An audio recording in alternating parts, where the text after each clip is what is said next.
పోలీసుల ఇన్వెస్టిగేషన్ తీరు ఎలా ఉంటుంది, పోక్సో చట్టంలో కోర్టు ఏ రకంగా పరిగణలోకి తీసుకుంటుంది, మనతో సీనియర్ పోలీస్ అధికారి రిటైర్డ్ అశోక్ చక్రవర్తి గారు ఉన్నారు. సార్, మీరు చాలా ఏళ్ళుగా పోలీసు డిపార్ట్మెంట్లో అనుభవం ఉన్నటువంటి పోలీస్ ఆఫీసర్.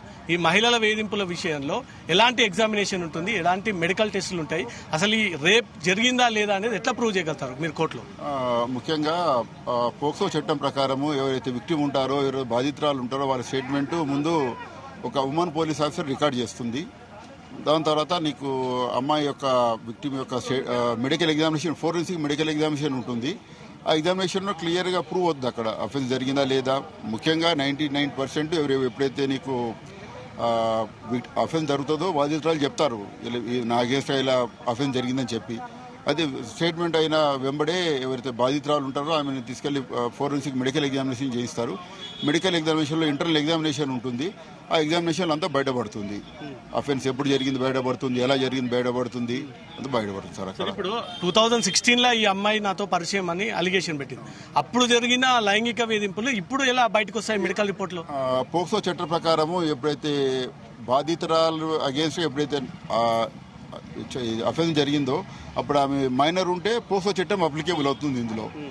దాని తర్వాత ఎప్పుడు ఇచ్చినా కానీ డేట్ ఆఫ్ అఫెన్స్ రోజున బాధితురాలు మైనర్ ఉంటే పోక్సో చట్టం అప్లై అవుతుంది. దీనికి ప్రకారం 376 కానీ 323 కానీ 506 కానీ ఈ విడివిడి సెక్షన్లలో ఎలాంటి ఇన్వెస్టిగేషన్ చేస్తారు? పోక్సో చట్టం ప్రకారం సెక్షన్ 5 ప్రకారం అఫెన్స్ అవుతుంది.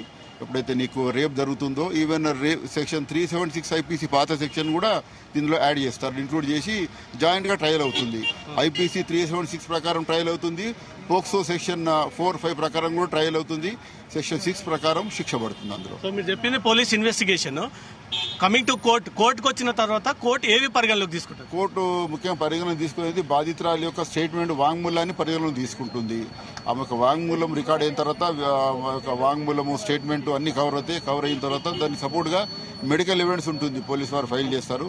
అప్పుడు కోర్సు అన్ని పరిగణలోకి తీసుకొని కోర్టు వారు వాంగ్మూలం నిజమని నమ్మితే శిక్ష పడుతుంది.